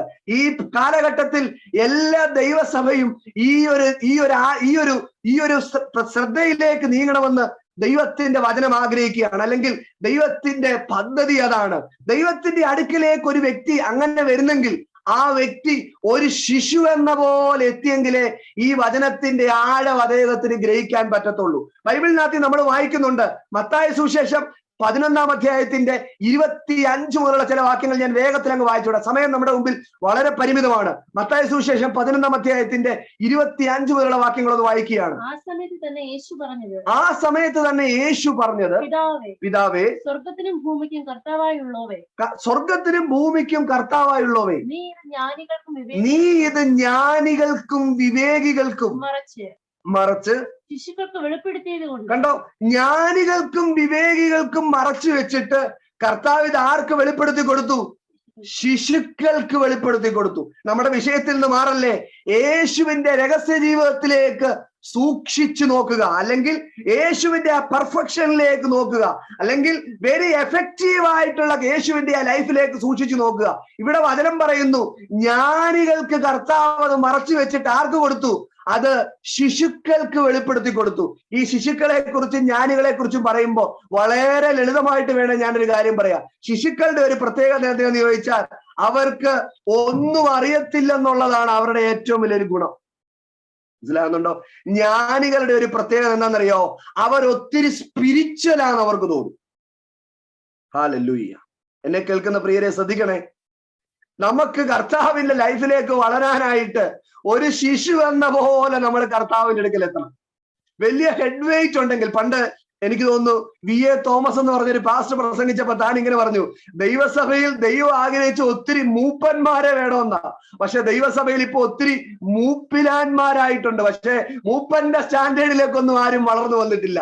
ഹെഡ് വെയിറ്റ് ഭയങ്കരമായിട്ട് കൂടി. മനസ്സിലാവുന്നുണ്ടോ? ഒത്തിരി സ്പിരിച്വലാന്ന് തോന്നി. പ്രിയരെ, നിങ്ങളായിരിക്കുന്ന ദൈവസഭയിൽ നിങ്ങളുടെ കർത്താവിന്റെ ദാസനോട് ചേർന്ന് നിന്ന് കൈകൊടുത്ത് പ്രാർത്ഥിച്ച് വിനയപ്പെട്ട് താഴ്മയോടിരുന്നാൽ നിങ്ങൾക്ക് ചെയ്യാനുള്ളത് നിങ്ങളെ കൊണ്ട് ആ പട്ടണത്തിൽ ചെയ്യിച്ചിട്ട് ദൈവം നിങ്ങളെ മടക്കി അയക്കത്തുള്ളൂ. നമുക്കതിന് വേണ്ടത് ഒരു ശിശു എന്ന മനോഭാവമാണ് വേണ്ടത്. ഇന്നത്തെ കാലഘട്ടത്തിൽ വ്യക്തികൾ അവസരങ്ങൾക്കായും അല്ലെങ്കിൽ പ്ലാറ്റ്ഫോമുകൾക്കായും ആളുകൾ ഓടി നടക്കുന്ന ഒരു കാലഘട്ടമാണ്. സ്വയം പ്രശസ്തരാകാൻ വേണ്ടി ആഗ്രഹിക്കുകയാണ്. അങ്ങനെ ഒരു കാലഘട്ടത്തിൽ ഒരു ചർച്ചിന്റെ ഉള്ളിൽ ഒതുങ്ങിയിരുന്ന് അല്ലെങ്കിൽ ഒരു ചർച്ചിനോട് ചേർന്നിരുന്ന് അവരുടെ വേദനയെ കൈക്കൊണ്ട് ഇടിവിൽ നിന്ന് പ്രാർത്ഥിച്ചു പോകാൻ ഇന്നത്തെ യൗവനക്കാർക്ക് കഴിയാൻ പറ്റാത്തൊരു കാലത്തിൽ ഈ ബഹറിലെ സഭയോട് ഞാനൊരു കാര്യം പറയട്ടെ. യൗവനക്കാരെ, നിങ്ങൾ ശ്രദ്ധിച്ചു കേൾക്കുക. നിങ്ങളെ കുറിച്ച് ദൈവത്തിന് ഒരു പദ്ധതി ഉണ്ടെങ്കിൽ നിങ്ങളെ ആർക്കും ഒതുക്കി വെക്കാൻ കഴിയത്തില്ല. നിങ്ങൾ അമർന്നിരുന്നു കൊടുക്കുക, ഒരു ശിശു എന്ന പോലെ ഏൽപ്പിച്ചു കൊടുക്കുക. നിങ്ങളായിരിക്കുന്ന സ്ഥലത്ത് നിങ്ങളെ പ്രയോജനമുള്ളവരാക്കി തീർക്കാൻ കർത്താവിന് കഴിയും. 33.5 തിരുവയസ്സ് ചെറിയ വയസ്സിൽ 3.5 വർഷത്തെ ശുശ്രൂഷ കൊണ്ട് കർത്താവ് സകലതും നിവർത്തിയാക്കിയെങ്കിൽ അധികം ജീവിക്കുന്നതിനകത്തല്ല, അല്ലെങ്കിൽ നിങ്ങൾ 1 മാസമോ 2 മാസമോ ഒരു പക്ഷേ വിസിറ്റിങ്ങിന് അവിടെ എത്തിയതായിരിക്കാം. നിങ്ങളാൽ കഴിയുന്നത് ചെയ്യുക. എന്നെ ശുശ്രൂഷയിൽ ഏറ്റവും ബലപ്പെടുത്തിയൊരു കാര്യം ദാവീദ് പറഞ്ഞൊരു കാര്യമാണ്. ദാവീദിന് ആലയം പണിയണം എന്ന് പറഞ്ഞപ്പോൾ ദാവീദിന് വലിയൊരു താല്പര്യം ഉണ്ടായി. പക്ഷെ ദാവീദിന് പണിയാൻ കഴിയത്തില്ല. നിന്റെ കയ്യിൽ രക്തം പുരണ്ടെന്ന് പറഞ്ഞപ്പോൾ ദാവീദ് പറഞ്ഞൊരു വാക്യമുണ്ട്, എനിക്ക് പറ്റത്തില്ലെങ്കിലും ഞാൻ സാമാനങ്ങൾ അടുപ്പിച്ചു കൊടുക്കും. പ്രിയ യൗവനക്കാരെ, എന്നെ കേൾക്കുന്ന ദൈവസഭയിലെ ഓരോ അംഗമേ, നിങ്ങളെ കൊണ്ട് വലിയൊരു മെസ്സേജ് പറ്റിയില്ലെങ്കിൽ, വലിയൊരു പ്രബോധനം പറ്റിയില്ലെങ്കിൽ, വലിയൊരു കാര്യങ്ങളൊന്നും ചെയ്യാൻ വലിയൊരു മിറക്കിൾ വർക്കറൊന്നും അല്ല നിങ്ങളെങ്കിൽ ആ ദാവീദ് പറഞ്ഞ കാര്യങ്ങൾ ശിരസാൽ വഹിക്കുക. നമ്മാൽ കഴിയുന്ന കാര്യങ്ങൾ നിങ്ങൾ ചെയ്യുക. നിങ്ങൾ ചെറുതിൽ വിശ്വസ്തരായിരുന്നാൽ ദൈവം നിങ്ങളെ അധികത്തിൽ വിചാരകനാക്കി തീർക്കും. അധികത്തിൽ വിചാരകനാക്കി തീർക്കുന്ന ഒരു പാസ്റ്റർ ഇങ്ങനെ പറഞ്ഞു, നിങ്ങളുടെ ഉത്തരവാദിത്വവും ഭാരവും ദൈവം വർദ്ധിപ്പിച്ചു തരികയാണ്. ഹല്ലേലൂയ. എന്റെ ഒരു ഫ്രണ്ട്, എന്റെ ആത്മാർത്ഥ സുഹൃത്ത് കഴിഞ്ഞ ദിവസം എന്നെ അയർലൻഡിൽ നിന്ന് വിളിച്ചു. അദ്ദേഹം പറഞ്ഞു, ഞാൻ ഒത്തിരി നാളായിട്ട് ബൈബിൾ വായിക്കുന്നു, ഒത്തിരി നാളായിട്ട് പ്രാർത്ഥിക്കുന്നു. എന്നേക്കാൾ ബൈബിൾ വായിക്കാത്ത, പ്രാർത്ഥിക്കാത്ത, ഉപവസിക്കാത്ത അനേകർ ഇന്ന് ഒത്തിരി സ്റ്റേജ് കീഴടക്കിയിരിക്കുകയാണ്. ഞാൻ ഇന്ന് സഭയുടെ ഒരു മൂലയ്ക്ക് ഒതുങ്ങിപ്പോവാണ്. ബ്രദർ മോബി, ഇതിന് എന്തെങ്കിലും ഒരു സൊല്യൂഷൻ ഉണ്ടോ? ഞാൻ എന്താ ഇങ്ങനെ ആയിപ്പോയെ? എന്നെ കുറിച്ച് ദൈവത്തിന് പദ്ധതിയില്ലേ? താൻ ദൈവസന്നിധിയിൽ ഇങ്ങനെ പ്രാർത്ഥിക്കാൻ തുടങ്ങി. ദൈവസന്നിധി പ്രാർത്ഥിക്കാതിരുന്നപ്പോൾ ദൈവം പറഞ്ഞല്ല, നിനക്ക് നല്ല കഴിവുണ്ട്, നിനക്ക് വിദ്യാഭ്യാസം ഉണ്ട്, നിനക്ക് എല്ലാ കാര്യങ്ങളും ഉണ്ട്, പക്ഷെ നിനക്ക് ഒരു കാര്യം കുറവാണ്. എന്നെ ശ്രദ്ധിച്ചു കേൾക്കണം കേട്ടോ, നിങ്ങളുടെ ദൈവസഭ എന്നെ ശ്രദ്ധിച്ചു കേൾക്കണം. ഒരു കുറവാണ് ഇന്നത്തെ വ്യക്തികളിൽ പരിശുദ്ധാത്മാവ് ചൂണ്ടിക്കാണിക്കുന്നത്. അത് മറ്റൊന്നുമല്ല, ആത്മഭാരം എന്നൊരു കുറവ് കുറവുണ്ട്. ഹല്ലേലൂയ. ആത്മഭാരം കുറവാണ്, ഭാരമില്ല. ആത്മഭാരമില്ലെന്നൊരു കുറവാണ് ഇന്നത്തെ സുവിശേഷകന്മാരിൽ ഏറ്റവും വലുതായിരിക്കുന്നത്. എന്നെ കേൾക്കുന്ന പ്രിയ ദൈവസഭയെ, നിങ്ങളുടെ ദേശത്ത് നിങ്ങൾക്കൊരു ആത്മഭാരം ഉണ്ടെങ്കിൽ നിങ്ങൾ ദൈവത്തോട് പറയുക, കർത്താവേ, പിതാവേ, ആ പിതാവിന്റെ ആത്മഭാരത്തിന്റെ ഒരംശം ഞങ്ങളിലേക്കൊന്ന് കൊണ്ടുവരണമേ. ദൈവത്തിന്റെ ആത്മഭാരത്തിന്റെ ഒരു ഭാഗം ഞങ്ങളിലേക്കൊന്ന് പകരണമേ. ഞങ്ങൾക്കതിനെ വഹിക്കാനുള്ള കഴിവൊന്നുമില്ല, പക്ഷെ ഞങ്ങൾ പ്രാർത്ഥിക്കുകയാണ്, ഭാരമുള്ളവരായിട്ട് ഞങ്ങളെ തീർക്കണമേ. ഞാൻ എന്തിനാ യൗവനക്കാരെ ഇത്രയും കോൺസെൻട്രേറ്റ് ചെയ്യുന്ന ഒരു പക്ഷേ തോന്നിയേക്കാം. ഞാനൊരു പട്ടണത്തിൽ എത്തിച്ചേർന്നപ്പോൾ, അല്ലെങ്കിൽ ഞാനൊരു പട്ടണത്തിൽ എത്തിച്ചേർന്നപ്പോൾ എന്റെ അനുഭവത്തോടുള്ള വെളിച്ചത്തിൽ എനിക്കറിയാം, നാം ആ സഭയോട് ചേർന്ന് നിന്നാൽ, ആത്മാർത്ഥമായിരുന്നാൽ, വിശ്വസ്തരായിരുന്നാൽ ദൈവം ഒരിക്കലും കടക്കാരനായി തീരത്തില്ല. ദൈവം നിങ്ങളെ പടിയായിട്ട് ദൈവം നിങ്ങളെ ഒരു വലിയ ശുശ്രൂഷനായി തീരുമെന്നല്ല ഞാൻ പറഞ്ഞത്. ഞാൻ പറഞ്ഞതിനകത്തിലെ ആശയം യേശുവിന്റെ ലൈഫിന്റെ ആ പെർഫെക്ഷനിലേക്ക് നിങ്ങളെ കൊണ്ടുവരും. നിങ്ങളെ ഉറപ്പായിട്ടും കൊന്നിരിക്കും. നിങ്ങളുടെ ഹൃദയത്തിന്റെ നല്ല താല്പര്യം ദൈവം സാധിപ്പിച്ചു തരുമെന്ന് ഞാൻ ഈ രാത്രി നിങ്ങൾക്ക് ഉറപ്പ് തരികയാണ്. നിങ്ങളുടെ ആവശ്യങ്ങൾ ഒത്തിരി വൈകിപ്പോയാലും നിങ്ങളുടെ അത്യാവശ്യങ്ങൾക്ക് നിങ്ങളുടെ ദൈവം മുടക്കം വരുത്തത്തില്ല. പാസ്റ്റർ, എന്നെ ശ്രദ്ധിക്കുക, നിങ്ങളുടെ സഭയുടെ അത്യാവശ്യങ്ങൾക്ക് ദൈവം മുടക്കം വരുത്തത്തില്ല. നിങ്ങൾ യേശുവിന്റെ പെർഫെക്ഷനിലേക്ക് നീങ്ങിയാൽ ദൈവം നിങ്ങളുടെ സകല ആവശ്യങ്ങളെയും നിറവേറ്റി തരും. കാരണം അവന്റെ മക്കളുടെ ആവശ്യം നിറവേറ്റി കൊടുക്കുന്നത് ദൈവത്തിന് പ്രിയമാണ്. ഈ രാത്രി നിങ്ങൾ ശ്രദ്ധിച്ചു കേൾക്കുക.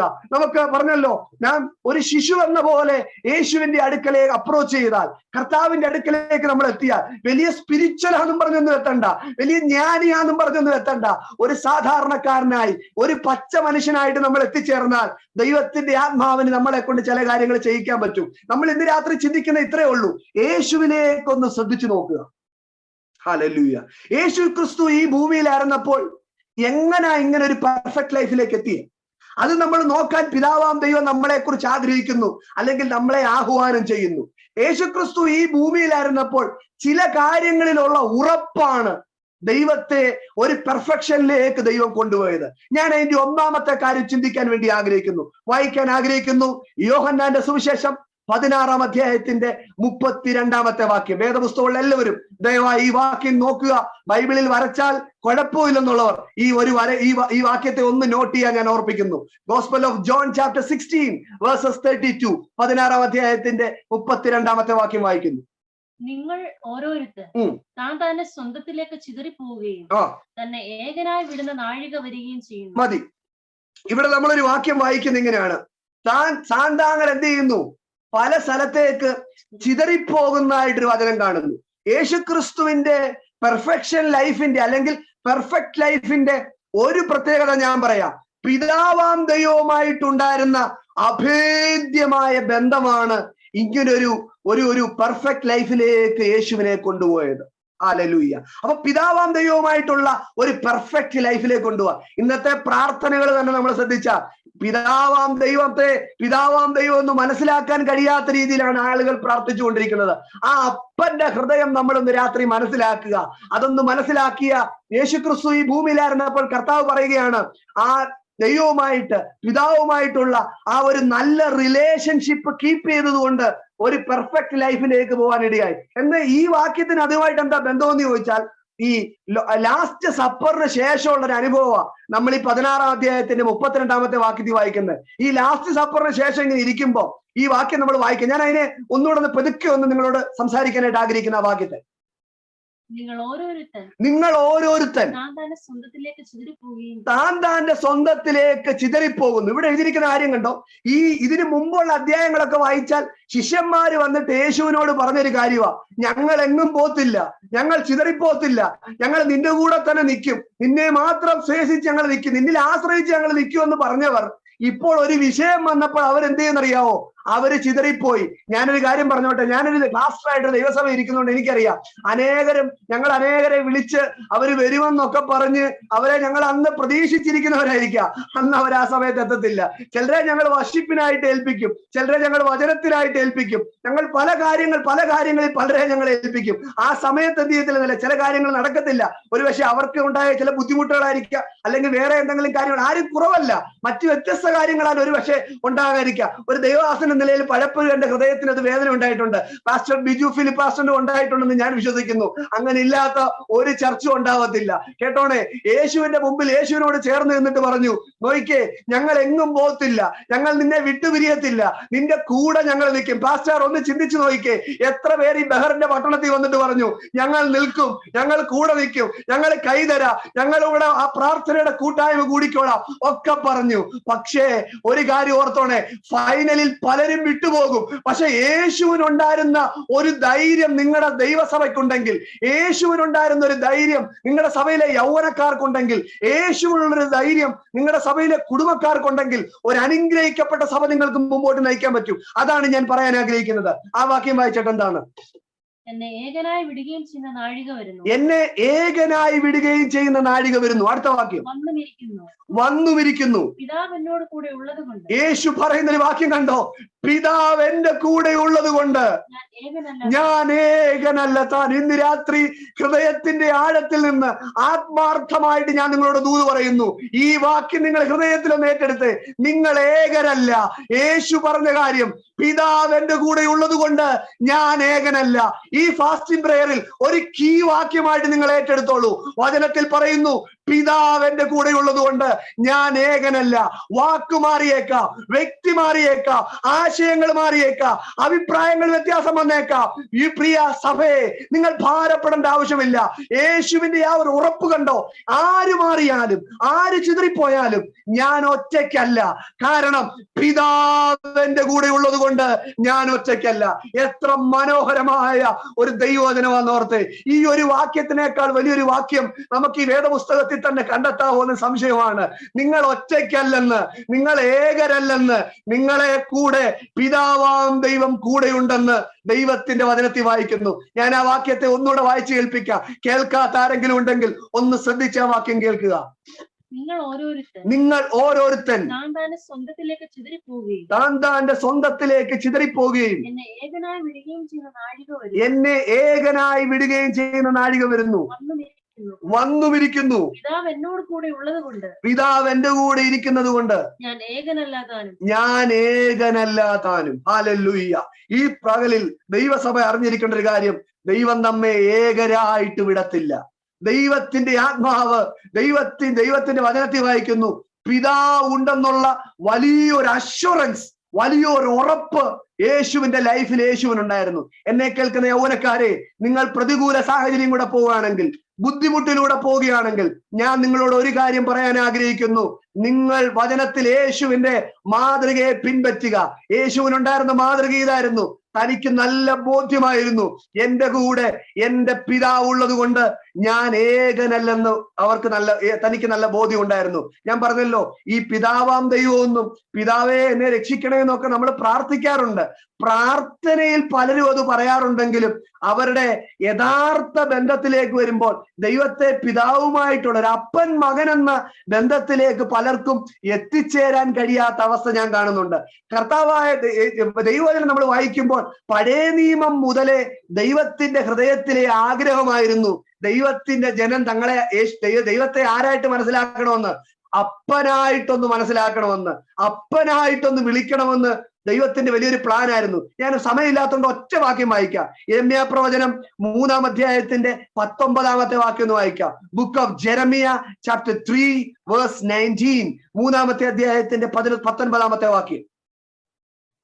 ഞാനോ നിന്നെ ദത്തെടുത്തു, നിനക്ക് ജാതികളുടെ അതിഭംഗിയുള്ള അവകാശമായ മനോഹര ദേശം നൽകേണ്ടതിന് വായിച്ചാട്ടെ. മനോഹര ദേശം നൽകേണ്ടത് എങ്ങനെയെന്ന് വിചാരിച്ചു. നീ എന്നെ എന്റെ പിതാവേ എന്ന് വിളിക്കും, എന്നെ വിട്ടുമാറുകയുമില്ല എന്ന് ഞാൻ വിചാരിച്ചു. അപ്പം പഴയ ഓൾഡ് ടെസ്റ്റ്മെന്റ് മുതലേ ദൈവത്തിന്റെ ഹൃദയത്തിലെ വലിയൊരു ഇഷ്ടമാണ് തന്റെ ജനം തന്നെ എന്ത് വിളിക്കണം, അപ്പനെന്ന് വിളിക്കണമെന്ന്. ഞാൻ പെട്ടെന്നൊന്ന് വായിച്ചോട്ടെ, 3-4 വായിച്ചു, അല്ലെങ്കിൽ ആ വാക്യത്തെ അതിനൊരു കംപ്ലീഷൻ കിട്ടത്തില്ല. 3-ാം അധ്യായത്തിന്റെ 4-ാമത്തെ വാക്യം കൂടെ വായിച്ചോട്ടെ. നീ ഇന്നു മുതൽ എന്നോട് എന്റെ പിതാവേ, നീ എന്റെ യൗവനത്തിലെ സഖി എന്ന് വിളിച്ചു പറയുകയില്ലയോ? അങ്ങനെയാണെങ്കിൽ ആ ദൈവത്തിന്റെ ഹൃദയം ഒന്ന് ശ്രദ്ധിച്ചു നോക്കിക്കേ. ദൈവത്തിന്റെ ഹൃദയം ഇതായിരുന്നു, നമ്മൾ ഓരോരുത്തരും ദൈവത്തെ എങ്ങനെ കാണണമെന്ന്, ആ ദൈവത്തെ പിതാവായിട്ട് അപ്പനായിട്ട് കാണണമെന്ന് ദൈവം ആഗ്രഹിക്കുന്നു. ഈ വലിയ ബന്ധത്തിന്റെ ആഴമാണ് യേശുക്രിസ്തു ഈ ഭൂമിയിലായിരുന്നപ്പോൾ തനിക്ക് പറയാൻ കഴിഞ്ഞത്. നിങ്ങളെല്ലാവരും ചിതറിപ്പോകും, പോയുമിരിക്കുന്നു, പക്ഷേ ഞാൻ ഏകനല്ല, അപ്പൻ എന്നോടുള്ള വലിയ ബന്ധത്തിലാണ് ഞാൻ ആയിരിക്കുന്നത്. എന്നെ കേൾക്കുന്ന ദൈവസഭയെ, ആ ബന്ധത്തിൽ നിങ്ങൾ നിലനിൽക്കുകയാണെങ്കിൽ ഏത് നിയമങ്ങൾ ആ പട്ടണത്തിൽ മാറി മറിഞ്ഞാലും, എത്ര ജോബ് ഓപ്പർച്യൂണിറ്റി അവിടെ നഷ്ടപ്പെട്ടാലും, അനേകരുടെ ജോബ് വിട്ടവർ നഷ്ടപ്പെട്ടു പോയാലും, ഇനി ആള് വരത്തില്ലെന്നൊക്കെ ചിന്തിച്ചാലും, ഈ കോവിഡിന്റെ സമയത്ത് ഞങ്ങളിൽ പലരും ചിന്തിച്ചതാണ്. പ്രത്യേകിച്ച് നോർത്ത് ഇന്ത്യയിലെ പല പാസ്റ്റർമാരും ചിന്തിച്ചു, ഇനി എന്തായിത്തീരും, ഇനി ആള് വരുവോ, ഇനി സഭ അടച്ചിടേണ്ടി വരുവോ, ഇനി വ്യക്തികൾ വരുവോ, ഇവിടെ ജോലിയില്ലാതെ വ്യക്തികൾ അങ്ങോട്ടും ഇങ്ങോട്ടും പോകുന്നല്ലോ, ഞങ്ങളെ പോലെ ശുശ്രൂഷിക്കുന്ന വ്യക്തികൾ എന്ത് ചെയ്യും? പലരും പല ചിന്തകളും വന്നു. ഞാൻ ഒരു കാര്യം പറയട്ടെ, ഗോഡ് ഈസ് ഇൻ കൺട്രോൾ. ദൈവത്തിന്റെ കയ്യിലാണ് സകല കൺട്രോളുമായിരിക്കുന്നത്, ദൈവത്തിന്റെ കയ്യിലാണ് ഭരണം ഇരിക്കുന്നത്. ദൈവം തനിക്ക് ഇഷ്ടമുള്ളിടത്തേക്ക് അതിനെ തിരിക്കുന്നു. നിങ്ങളുടെ പട്ടണത്തിൽ ഒരു ജോലി ഇല്ലെങ്കിൽ, ഒരു സാഹചര്യം നിങ്ങൾക്കായിട്ട് തുറന്നില്ലെങ്കിൽ, ഞാൻ യേശുവിനെ ആശ്രയിക്കുന്ന നിങ്ങളാണെങ്കിൽ, പിതാവിനെ ആശ്രയിക്കുന്ന നിങ്ങളാണെങ്കിൽ, ഞാൻ നിങ്ങൾക്കൊരു പ്രോമിസ് പറയാം, നിങ്ങൾക്ക് വേണ്ടി ദൈവം വഴി തുറക്കുന്ന ദൈവമാണ്. എന്റെ ഒരു പാസ്റ്റർ പറഞ്ഞ വാക്ക് ഞാനൊന്ന് ഉദ്ധരിക്കാൻ ആഗ്രഹിക്കുന്നു. അതിപ്പോ കെട്ടിയിറക്കണമെന്ന് വിചാരിച്ചാലും ദൈവം നിങ്ങൾക്കായിട്ട് അത് ചെയ്യാൻ ദൈവം തയ്യാറാണ്. പക്ഷെ ഒരു കാര്യം നിങ്ങൾ ചെയ്യണം, യേശുവിന്റെ ലൈഫിനെ നിങ്ങൾ കോപ്പി ചെയ്ത് ആ പെർഫെക്ഷനിലേക്ക് നീങ്ങുവാൻ വലിയൊരു വാഞ്ച തരണമേ എന്ന് പരിശുദ്ധാത്മാവിനോട് നിങ്ങൾ പ്രാർത്ഥിച്ചുകൊണ്ടിരിക്കണം. ഞാൻ പറഞ്ഞല്ലോ, ഈ ഉപവാസം സക്സസ് ആയിട്ടൊരു ഉപവാസമായി തീരണമെങ്കിൽ, വിജയകരമായ ഒരു ഉപവാസമായി തീരണമെങ്കിൽ ഈ കാര്യം ഏറ്റവും പ്രധാനമാണെന്ന് ഞാൻ നിങ്ങളോടൊന്ന് പറഞ്ഞോട്ടെ. എനിക്ക് തോന്നുന്നില്ല മറ്റ് വാക്യങ്ങളിലേക്ക് പോകാൻ സാവകാശം നമ്മുടെ മുമ്പിലുണ്ടോ എന്ന് എനിക്കറിയത്തില്ല. എങ്കിലും ഞാൻ ഒരു കാര്യം പറയാം. നമ്മൾ വായിച്ച വാക്യം വേറൊരു വാക്യം കൂടെ ഒന്ന് വായിക്കാൻ ആഗ്രഹിക്കുന്നു. അത് റോമാലേഖനം 8-ാം അധ്യായത്തിന്റെ 14-15 വാക്യങ്ങൾ വായിക്കാൻ ആഗ്രഹിക്കുന്നു. റോമൻസ് ചാപ്റ്റർ 8 വേഴ്സ് 14 and 15 വായിക്കാൻ വേണ്ടി ആഗ്രഹിക്കുകയാണ്. റോമാലേഖനം 8-ാം അധ്യായത്തിന്റെ 14-15 വാക്യങ്ങൾ വായിക്കുന്നു. ദൈവാത്മാവ് നടത്തുന്നവർ ഏവരും ദൈവത്തിന്റെ മക്കളാകുന്നു. നിങ്ങൾ പിന്നെയും ഭയപ്പെടേണ്ടതിന് ദാസ്യത്തിന്റെ ആത്മാവിനെ അല്ല, നാം അബ്ബാ പിതാവേ എന്ന് വിളിക്കുന്ന പുത്രത്വത്തിന്റെ ആത്മാവിനെ അത്ര എന്ത് ചെയ്തിരിക്കുന്നത്, നാം പ്രാപിച്ചിരിക്കുന്നത്. അങ്ങനെയാണെങ്കിൽ ആ പിതൃപുത്ര ബന്ധത്തിലേക്ക് പ്രവേശിക്കുവാൻ ഇനിയും കഴിഞ്ഞിട്ടില്ലെങ്കിൽ, അങ്ങനെ ഒരു കോൺഫിഡൻസ് നമുക്കില്ലെങ്കിൽ, ആ വചനത്താൽ ഞാൻ നിങ്ങളെ പ്രബോധിപ്പിക്കുന്നു.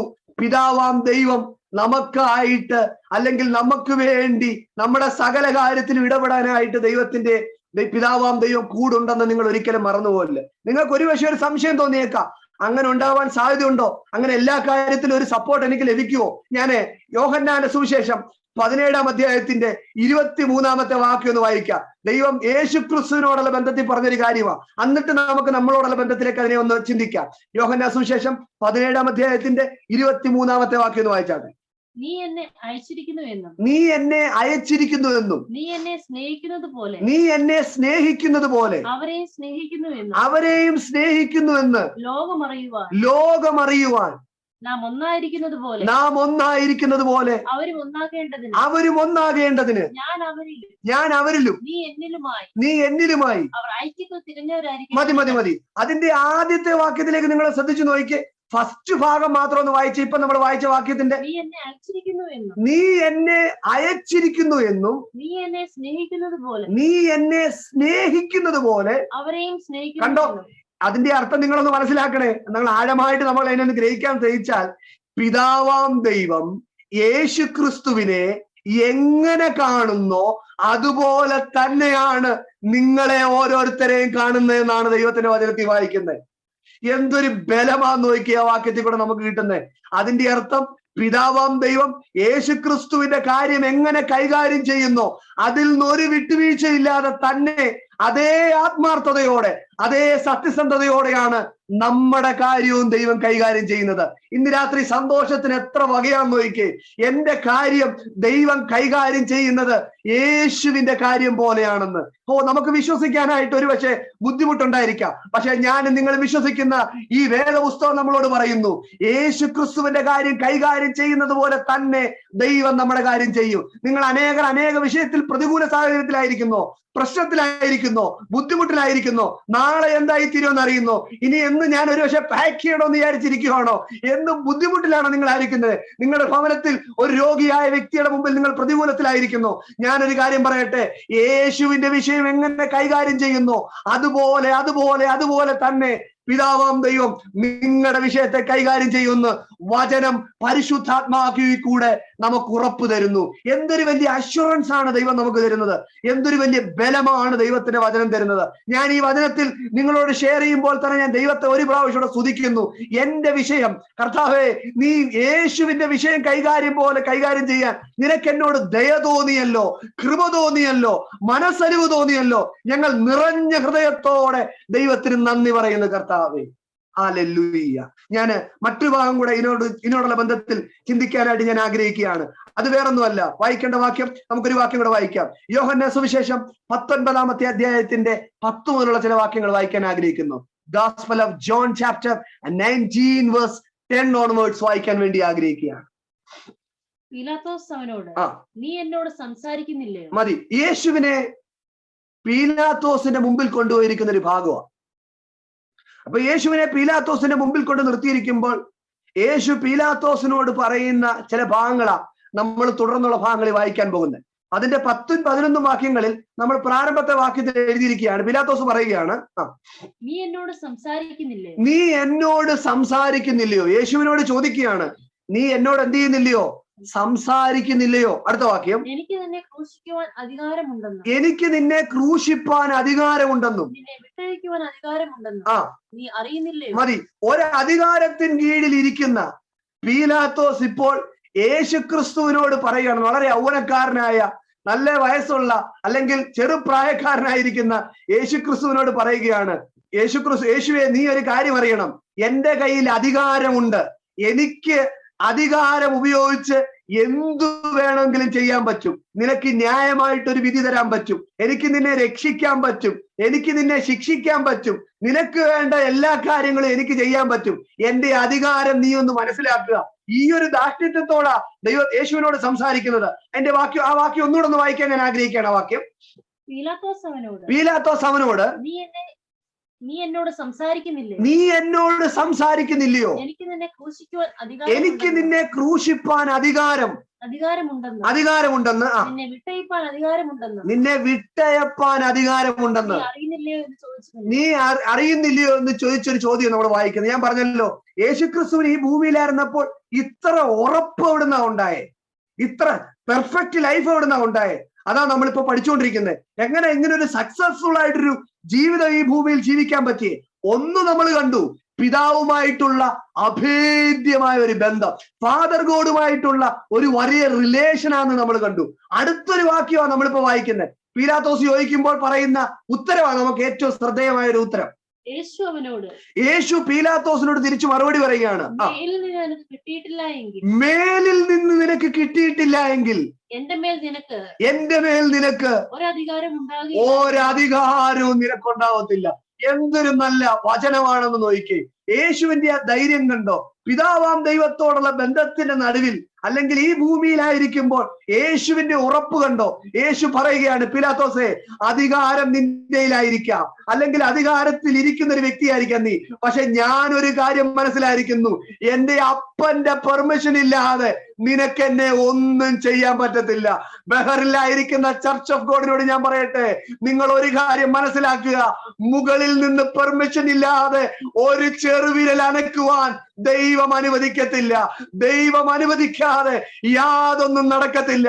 വിഷയങ്ങളുടെ നടുവിലിരിക്കുന്നവരെ, പ്രതികൂലത്തിലിരിക്കുന്നവരെ, പ്രതിസന്ധിയിലിരിക്കുന്നവരെ, ആകുലതയിലിരിക്കുന്നവരെ, ആശ്രയമറ്റിരിക്കുന്നവരെ, ഞാൻ നിങ്ങളോട് ഒരു കാര്യം പറയട്ടെ, പിതാവ് അനുവദിക്കാതെ ഒരു കാര്യവും സംഭവിക്കത്തില്ല. ഈ പ്രയറിന്റെ രണ്ടാമത്തെ രാത്രിയിൽ നിങ്ങൾക്കൊരു ഉറപ്പ് വേണം, എന്റെ അപ്പന്റെ പെർമിഷൻ ഇല്ലാതെ ഒന്നും സംഭവിക്കത്തില്ല. ഈ കോവിഡിന്റെ സമയത്ത് അത് നമുക്ക് മനസ്സിലായതാണല്ലോ. മനുഷ്യൻ വിശ്വസിച്ചിരുന്ന സ്റ്റോക്ക് എക്സ്ചേഞ്ച് മറിഞ്ഞുപോയി, മനുഷ്യർ വിശ്വസിച്ചിരുന്ന റിലേഷൻഷിപ്പുകൾ തകിടം മറിഞ്ഞുപോയി, ബിസിനസ്സുകൾ തകിടം മറിഞ്ഞുപോയി, ജോലികൾ മാറിപ്പോയി. പക്ഷേ ദൈവം കൽപ്പിക്കാതെ ഒന്നും സംഭവിക്കത്തില്ലെന്ന് വിശ്വസിക്കുന്ന ആത്മാർത്ഥതയുള്ള ദൈവഭക്തന്മാരെ ദൈവം അവിടങ്ങളിലായിട്ട് ദൈവം സൂക്ഷിച്ചു. അതിലൊരു ദൈവസഭയാണ് നിങ്ങളെന്ന് ഞാൻ വിശ്വസിക്കുന്നു. അതുകൊണ്ട് ഇന്ന് രാത്രി നിങ്ങൾ പറയുക, കർത്താവേ, മുകളിൽ നിന്ന് പെർമിഷൻ ഇല്ലാതെ ഒരധികാരവും നിനക്ക് എന്റെ മേലില്ല. നാം രണ്ട് കാര്യങ്ങൾ ചിന്തിച്ചു. ഒന്ന്, നീ എന്നെ ഏകനായിട്ട് വിടത്തില്ല, കാരണം പിതാവ് എന്റെ കൂടെയുണ്ട്. രണ്ടാമത്തെ കാര്യം നമ്മൾ ചിന്തിച്ചത്, മുകളിൽ നിന്ന് പെർമിഷൻ ഇല്ലാതെ എന്ത് ചെയ്യത്തില്ല, നിനക്ക് എന്റെ മേൽ യാതൊരു അധികാരവുമില്ല. എനിക്ക് തോന്നുന്നു നമ്മുടെ 1000 ചോദ്യങ്ങൾക്ക് ഈ 2 വാക്യങ്ങൾ അധികമാണെന്ന് ഞാൻ വിശ്വസിക്കുന്നു. എങ്കിലും ഞാൻ നിങ്ങളോടൊന്നുകൂടെ പറഞ്ഞോട്ടെ, നാം പറയുമ്പോൾ, അല്ലെങ്കിൽ ഇന്നത്തെ കാലഘട്ടത്തിൽ യൗവനക്കാരോടോ തലമുറയോടോ മാതാപിതാക്കൾ പറയുമ്പോൾ അല്ലെങ്കിൽ കുഞ്ഞുങ്ങളുടെ ഒരു തിരിച്ചുള്ള അഭിപ്രായം എന്താണെന്നറിയോ? കുഞ്ഞുങ്ങളുടെ തിരിച്ചുള്ള അഭിപ്രായം, പപ്പയും മമ്മിക്കും ഒന്നും അറിയത്തില്ല. ഇന്നത്തെ കാലഘട്ടം ഒന്നും പപ്പയ്ക്കും മമ്മിക്കും പറഞ്ഞാൽ മനസ്സിലാകത്തില്ല. വേറൊരു പ്രത്യേക തരം അനുഭവത്തിൽ കൂടാണ് പോകുന്നത്. ഞങ്ങളെ മനസ്സിലാക്കാനായിട്ട് ഒരിക്കലും കഴിയത്തില്ല എന്നൊക്കെ ഇന്നത്തെ തലമുറകൾ പറഞ്ഞേക്കാം. പക്ഷെ എനിക്കത് പറയുമ്പോൾ എനിക്ക് പുറകോട്ടൊന്ന് ചിന്തിക്കാനുണ്ട്. അത് വേറെ ആരെയും കുറിച്ചല്ല, അത് നോഹയെ കുറിച്ചാണ്. എന്റെ ജീവിതത്തെ ഒത്തിരി ചിന്തിപ്പിച്ച, എന്നെ ആത്മീയമായിട്ട് ബലപ്പെടുത്തിയ ഒരു ചിന്തയാണ്.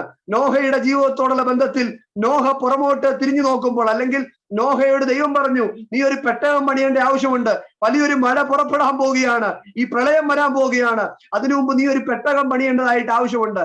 നോഹ പറഞ്ഞ വാക്ക് നോഹയുടെ തലമുറകൾ ഗൗരവമായിട്ട് ഏറ്റെടുത്തെന്ന് നമ്മൾ ദൈവവചനത്തിൽ കാണുന്നു. ഹല്ലേലൂയ. എന്നെ കേൾക്കുന്ന പ്രിയ ചർച്ചിലെ പ്രിയ കുടുംബങ്ങളെ, നിങ്ങളുടെ തലമുറകൾ നിങ്ങൾ പറയുന്ന വാക്കിനെ ഗൗരവമായിട്ട് ഏറ്റെടുക്കുന്നുണ്ടോ? നിങ്ങൾ പറയുന്ന വാക്കിനെ അവർ ഗൗരവമായിട്ട് ഏറ്റെടുക്കുന്നുണ്ടോ? കുറച്ചുകൂടെ ലളിതമായിട്ട് പറഞ്ഞാൽ, എന്റെ പപ്പയോടോ എന്റെ മമ്മിയോടോ ദൈവം സംസാരിക്കുന്നെന്ന് അവർക്കൊരു ബോധ്യം കൊടുക്കാൻ നിങ്ങൾക്ക് കഴിഞ്ഞിട്ടുണ്ടോ? അങ്ങനെ കഴിഞ്ഞിട്ടില്ലെങ്കിൽ ഈ ഉപവാസത്തിൽ പ്രാർത്ഥിക്കുക, എന്റെ തലമുറയുടെ മുമ്പിൽ, എന്റെ സഹോദരന്റെ മുമ്പിൽ, എന്റെ ഭാര്യയുടെ മുമ്പിൽ, എന്റെ ഭർത്താവിന്റെ മുമ്പിൽ ദൈവം എന്നോട് സംസാരിക്കുമെന്ന് ബോധമുള്ളൊരു ജീവിതം കൊടുക്കുവാനായിട്ട് ഞാൻ ദൈവസന്നിധി പ്രാർത്ഥിക്കുന്നു. എന്നാൽ ലോത്തിനോടുള്ള വിഷയത്തിൽ വരുമ്പോൾ, ലോത്ത് തന്റെ തലമുറയോട് പറഞ്ഞപ്പോൾ ലോത്ത് ഒരു ജോക്ക് പറയുന്നതായിട്ടാണ് തന്റെ തലമുറ മനസ്സിലാക്കിയത്. പ്രിയരെ, ആത്മീയമായ അനുഭവങ്ങളിൽ നമ്മൾ ചിന്തിക്കുമ്പോൾ, വിശ്വാസം ത്യജിച്ചു പോയിക്കൊണ്ടിരിക്കുന്ന ഈ കാലഘട്ടത്തിലേക്ക് നമ്മൾ നീങ്ങിക്കൊണ്ടിരിക്കുമ്പോൾ വ്യത്യസ്ത രീതിയിലാണ് നാം 2 ആശയങ്ങളെ കണ്ടത്. തലമുറകൾ വ്യത്യസ്ത രീതിയിൽ കാര്യങ്ങളെ കൈകാര്യം ചെയ്യുന്നതായിട്ട് നമ്മൾ കണ്ടു. ഒരു സൈഡിൽ അവർ ഗൗരവമായിട്ട് കാര്യങ്ങളെ സ്വീകരിക്കുന്നു, മറു സൈഡിൽ ഒരു തമാശ പറഞ്ഞതായിട്ട് അവർക്ക് തോന്നുന്നു. അതുകൊണ്ട് ഇന്ന് രാത്രി ഞാൻ നിങ്ങളോട് പറയാൻ ആഗ്രഹിക്കുന്ന ഇത്രയേ ഉള്ളൂ. ഈ ഫാസ്റ്റിംഗ് പ്രയറിൽ ഇരിക്കുമ്പോൾ നമ്മൾ ഒരു കാര്യം ഇവിടെ വരുത്തുക. നമ്മൾ യേശുവിന്റെ ലൈഫിനെ കുറിച്ച് കേട്ടല്ലോ. ഇത് കഴിഞ്ഞിട്ട് നിങ്ങൾ തിരിച്ചു ചെല്ലുന്നത് നിങ്ങളുടെ സ്വന്തം ഭവനങ്ങളിലേക്കാണ്. നിങ്ങളുടെ അതേ തലമുറയുടെ അടുക്കലേക്കാണ് ചെല്ലുന്നത്. അതേ സാഹചര്യത്തിലേക്കാണ് നിങ്ങൾ ചെല്ലുന്നത്. പ്രതികൂലിക്കാനും അല്ലെങ്കിൽ അനുകൂലിക്കാൻ കഴിയാത്തതായ വ്യത്യസ്തമായ പ്രഷറും ടെംപ്റ്റേഷന്റെ ഒക്കെ നടുവിലായിരിക്കാം നമ്മൾ ഇനിയും തിരിച്ചു ചെല്ലുന്നത്. യേശുവിന്റെ ലൈഫിനെ കുറിച്ച് കേട്ടിട്ട് ഈ ലൈഫിൽ നിന്ന് പുറകോട്ട് പോകാനായിട്ട് ഒത്തിരി സാഹചര്യങ്ങൾ എന്ത് ചെയ്തേക്കാം, ഒരുപക്ഷെ നിങ്ങളുടെ മുമ്പിലേക്ക് കടന്നു വന്നേക്കാം. നിങ്ങൾ ഒരു കാര്യം മനസ്സിലാക്കേണ്ടത്, യേശു ക്രിസ്തു തന്റെ ലൈഫിനെ നാം ശ്രദ്ധിച്ചു നോക്കാൻ പിതാവാം ദൈവം നമ്മളോട് പറഞ്ഞതുപോലെ ആ യേശുവിന്റെ ലൈഫിന്റെ പെർഫെക്ഷനിലേക്ക് നമ്മൾ നോക്കേണ്ട ഒരു ആവശ്യമുണ്ടെന്ന് മറന്നു പോകരുത്. ഞാൻ 2 കാര്യങ്ങൾ നിങ്ങളോട് പറഞ്ഞത്. ഒന്നാമത്തെ കാര്യം, പിതാവാം ദൈവവുമായിട്ട് യേശു ക്രിസ്തുവിന് അഭേദ്യമായ ഒരു ബന്ധമുണ്ട്.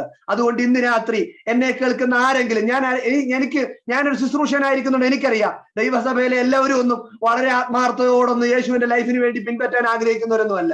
എങ്കിലും എന്നെ കേൾക്കുന്ന ആരെങ്കിലും ഒക്കെ ഇതിനകത്തിൽ ഇന്ന് രാത്രി ആഗ്രഹിക്കുന്നെങ്കിൽ, കർത്താവേ എനിക്ക് യേശുവിന്റെ ലൈഫിലേക്ക് മാറ്റപ്പെടുവാനായിട്ട് ഞാൻ ആഗ്രഹിക്കുന്നു, ആ പെർഫെക്ഷനിലേക്ക് ഞാൻ മാറാൻ ആഗ്രഹിക്കുന്ന ആരെങ്കിലും ഒരാൾ എന്നെ കേൾക്കുന്നെങ്കിൽ, ഞാൻ ഇന്ന് രാത്രി നിങ്ങളോട് പറയുന്നു, നിങ്ങൾക്ക് ആദ്യം വേണ്ട ഒരു കാര്യം, പിതാവാം ദൈവവുമായിട്ട് യേശു ക്രിസ്തുവിന് ഒരു വണ്ടർഫുൾ ലൈഫ് ഉള്ളതുപോലെ പിതാവാം ദൈവവുമായിട്ട് നിങ്ങൾക്ക് ഒരു അഭേദ്യമായ ബന്ധം അല്ലെങ്കിൽ റിലേഷൻഷിപ്പാണ് ആദ്യം നിങ്ങൾക്കുണ്ടായിരിക്കേണ്ട ഒരു കാര്യം. രണ്ടാമതായിട്ട് നിങ്ങൾക്കുണ്ടായിരിക്കേണ്ട ഒരു കാര്യം, നിങ്ങൾക്കൊരു ഉറപ്പ് വേണം, എന്റെ പപ്പ, എന്റെ പിതാവാം ദൈവം സമ്മതിക്കാതെ എനിക്കൊന്നും സംഭവിക്കത്തില്ലെന്ന് ഒരു ബോധ്യം നിങ്ങളെ ഭരിക്കേണ്ട ആവശ്യമുണ്ട്. ഈ 2 കാര്യങ്ങളാണ് നമ്മൾ ദൈവസനെ ചിന്തിച്ചത്. ഇനി നമ്മൾ വായിച്ച കുറിവാക്യത്തിലേക്ക് നമുക്ക് മടങ്ങി വരാം. റോമാലേഖനം 8-ാം അധ്യായത്തിന്റെ 29-ാമത്തെ വാക്യമാണ് നമ്മൾ വായിച്ചത്. റോമൻസ് ചാപ്റ്റർ 8 വേഴ്സ് 29 നമുക്ക് മടങ്ങി വരാം. തന്റെ പുത്രൻ അനേകം സഹോദരന്മാരും ആദിജാതനാകേണ്ടതിന് അവന്റെ സ്വരൂപത്തോട് അനുരൂപരാകുവാൻ മുൻ നിയമിച്ചുമിരിക്കുന്നു. മുൻ നിയമിച്ചവരെ വിളിച്ചും മതി.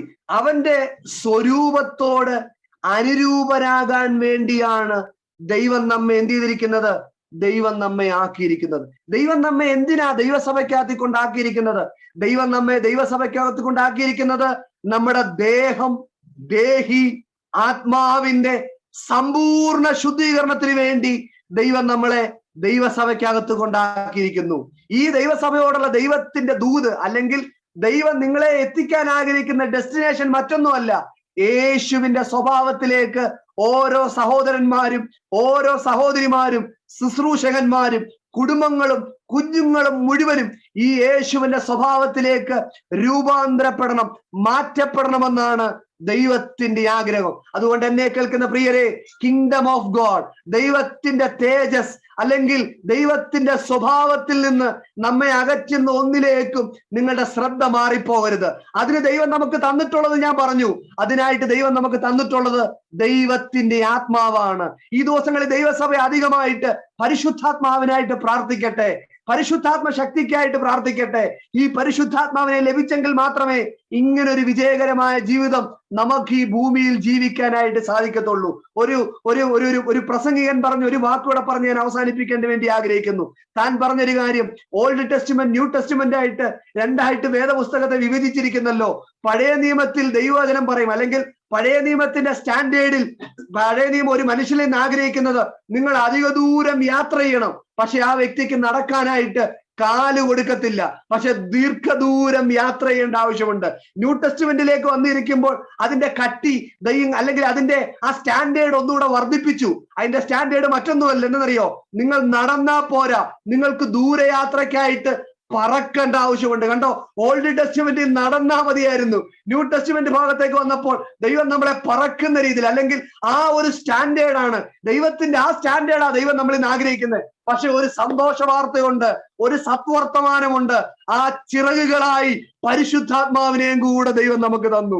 ഹല്ലേലൂയ!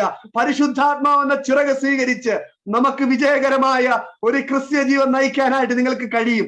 അങ്ങനെയുള്ള വ്യക്തിക്കാണ് നമ്മൾ ഈ വായിച്ച 8-ാം അധ്യായത്തിന്റെ 29-ാമത്തെ വാക്യം, പുത്രന്റെ രൂപത്തിലേക്ക് സ്വഭാവത്തിലേക്ക് അനുരൂപരാക്കി ദൈവം നമ്മളെ മാറ്റിക്കളയും. എല്ലാ കണ്ണുകളും ഒരു നിമിഷം അടയട്ടെ. ഞാൻ പ്രാർത്ഥിക്കാൻ വേണ്ടി ആഗ്രഹിക്കുന്നു. ഞങ്ങളുടെ ദൈവമേ, സ്വർഗ്ഗപിതാവേ, ഇന്ന് രാത്രി ഞങ്ങളെ ഒരു പ്രാവശ്യം കൂടെ ദൈവത്തിന്റെ കരങ്ങളിൽ ഏൽപ്പിക്കുന്നു. ഇങ്ങനെ ദൈവസഭയായി അങ്ങയുടെ ചുരുക്കം പേരായി കർത്താവിന്റെ സന്നിധി ഞങ്ങൾക്ക് ഒരുമിച്ചിരിക്കുവാൻ, പ്രാർത്ഥിക്കുവാൻ, യേശു ക്രിസ്തുവിന്റെ പെർഫെക്ഷനിലേക്ക് ഒന്ന് നോക്കുവാൻ, കർത്താവിന്റെ ജീവിതത്തിന്റെ ആ വലിയ എഫക്റ്റീവ് ലൈഫ് ഞങ്ങൾക്കൊന്ന് മനസ്സിലാക്കുവാനായിട്ട് ചില കാര്യങ്ങൾ മാത്രം ചിന്തിക്കാൻ ദൈവം ഞങ്ങളെ സഹായിച്ചു. അത് കേട്ട് ഞങ്ങളെ തന്നെ ചതിക്കുകയല്ല, ഞങ്ങളുടെ ജീവിതത്തിൽ വരും ദിവസങ്ങളിൽ അത് രൂപാന്തരം വരുത്തുവാൻ, അതിനെ അനുസരിച്ച് ഫോക്കസ് ചെയ്ത് മുമ്പോട്ട് യാത്ര ചെയ്യുവാൻ എളിയവരെയും ഈ കേട്ട ദൈവസഭയെയും ഞങ്ങളുടെ കുടുംബങ്ങളെ ഒക്കെ ദൈവം സഹായിക്കണമേ. അതിനായി ഞങ്ങളെ സമർപ്പിക്കുന്നു. മുഴുവൻ മഹത്വവും ഞങ്ങളെ ഏൽപ്പിക്കുന്നു. യേശുവിൻ നാമത്തിൽ തന്നെ പിതാവേ, ആമേൻ, ആമേൻ, ആമേൻ. ഞങ്ങൾക്ക് ഇങ്ങനൊരു സാഹചര്യം തന്ന ദൈവസഭയോടുള്ള നന്ദിയെ ഞാൻ എൻ്റെ പേരിലും ഞാനായിരിക്കുന്ന ചർച്ചിന്റെ പേരിലുള്ള സ്നേഹത്തെ നന്ദി ഇത്തരണത്തിൽ ഓർപ്പിക്കുന്നു. എല്ലാവരോടും ഒരു പ്രാവശ്യം കൂടെ ദൈവം നിങ്ങളെ ധാരാളമായിട്ട് അനുഗ്രഹിക്കട്ടെ. Thank you. God bless you.